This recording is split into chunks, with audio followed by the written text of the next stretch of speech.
ಈಗ ಬಂದಿರೋದೇನು, ಪ್ರತಿ ವರ್ಷ ಚುನಾವಣೆ ಆಗುತ್ತೆ ಡಾಕ್ಟ್ರೆ, ಪ್ರತಿ ವರ್ಷ ಚುನಾವಣೆ ಆಗಂಗಿಲ್ಲ ಅಂತೇಳಿ, ಪ್ರತಿ ವರ್ಷ ಚುನಾವಣೆ ಆಗುತ್ತೆ, ಆದರೆ ಆಟೋಕೊಂಡು ಲೆಕ್ಕಕ್ಕಿಲ್ಲ, ಈ ಥರ ಚುನಾವಣೆ ಆಗುತ್ತೆ.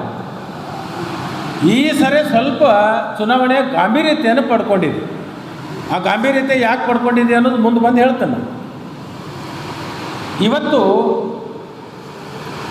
ವಿರೋಧ ಪಕ್ಷದಲ್ಲಿ ನಿಂತಿರ್ತಕ್ಕಂಥ ಅಭ್ಯರ್ಥಿಗಳು ಮತ್ತು ಅವರಿಗೆ ಬೆನ್ನಿಗೆ ನಿಂತಿರ್ತಕ್ಕಂಥ ಗೋಕಾಕದ ರಮೇಶ್ ಜಾರಕಿಹೊಳಿ ಇದೇ ವೇದಿಕೆ ಮೇಲೆ ಕೆಲವೊಂದು ಆಪಾದನೆಗಳನ್ನು ಮಾಡಿದೆ. ಆ ಆಪಾದನೆಗಳಿಗೆ ನಾನು ಉತ್ತರವನ್ನು ಕೊಡದೆ ಹೋದರೆ ಮೌನತಿ ಸಮ್ಮತಿ ಲಕ್ಷಣಮ್ಮ ಅಂತ ಆಗತ್ತೆ. ಮೌನ ವಹಿಸಿದರೆ ಅದಕ್ಕೆ ಸಹಮತವನ್ನು ವ್ಯಕ್ತಪಡಿಸಿದಂಗೆ ಆಗುತ್ತೆ. ಈ ವೇದಿಕೆ ಮೇಲೆ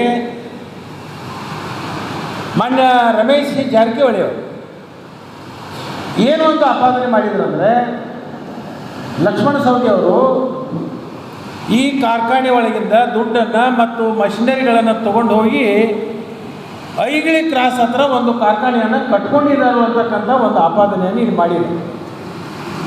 ಈ ಮಾಧ್ಯಮದವ್ರು ಇದ್ರೆ ಇಲ್ಲ ಅವತ್ತು ನೀವಿದ್ರೆಲ್ಲ ಬಂದಿಲ್ಲ ಮಾಡಿದ್ರಲ್ಲ.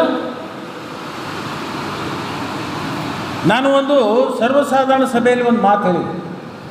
ಆ ಮಾತಿಗೆ ಹಿಂದೂ ಬದ್ಧನಾಗಿದ್ದೀನಿ, ಇವತ್ತು ಬದ್ಧನಾಗಿದ್ದೀನಿ, ಮುಂದೂ ಕೂಡ ಬದ್ಧನಾಗಿರ್ತೀನಿ.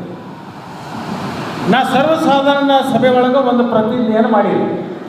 ಏನು, ಈ ಕಾರ್ಖಾನೆ ಒಳಗೆ 10 ರೂಪಾಯಿಯನ್ನು ನಾನೇನಾದರೂ ತಿಂದಿದ್ದಾದರೆ ನನ್ನ ತಾಯಿಯ ಶರ್ಗಿಗೆ ನಾನೇ ಕೈ ಹಾಕ್ತೀನಿ ಅಂತಕ್ಕಂಥ ಭಾವನೆ ಬರಲಿ ಅಂತಕ್ಕಂಥದ್ದನ್ನು ಹೇಳಿದರು. ಈ ಮಾತಿಗೆ ಪ್ರಾರಂಭದಿಂದಲೂ ಕೂಡ ನಾನು ಬದ್ಧನಾಗಿದ್ದೀನಿ, ಇವತ್ತು ಬದ್ಧನಾಗಿರ್ತೀನಿ, ಮುಂದೆ ನನ್ನ ಜೀವನ ಪರ್ಯಂತನೂ ಕೂಡ ಬದ್ಧನಾಗಿರ್ತೀನಿ. ಯಾಕಂತಂದರೆ ನನಗೆ ನಮ್ಮ ತಂದೆ ತಾಯಿ ಸಂಸ್ಕಾರ ಕೊಟ್ಟಿದ್ರು. ನಮ್ಮ ತಂದೆ ತಾಯಿ ಆಧ್ಯಾತ್ಮ ಕ್ಷೇತ್ರದಿಂದ ಬಂದಿರತಕ್ಕಂಥವ್ರು, ಆರೂಢ ಸಂಪ್ರದಾಯದಲ್ಲಿ ಬಂದಿರತಕ್ಕಂಥವ್ರು, ನನಗೆ ಸಂಸ್ಕಾರ ಕೊಟ್ಟಿದ್ದಾರೆ. ಈ ಮಾತಿಗೆ ನಾನು ಬದ್ಧನಾಗಿರ್ತೀನಿ ಅಂತಕ್ಕಂಥ ಮಾತನ್ನು ಈ ಸಂದರ್ಭದಲ್ಲಿ ಹೇಳೋದ್ರ ಜೊತೆಗೆ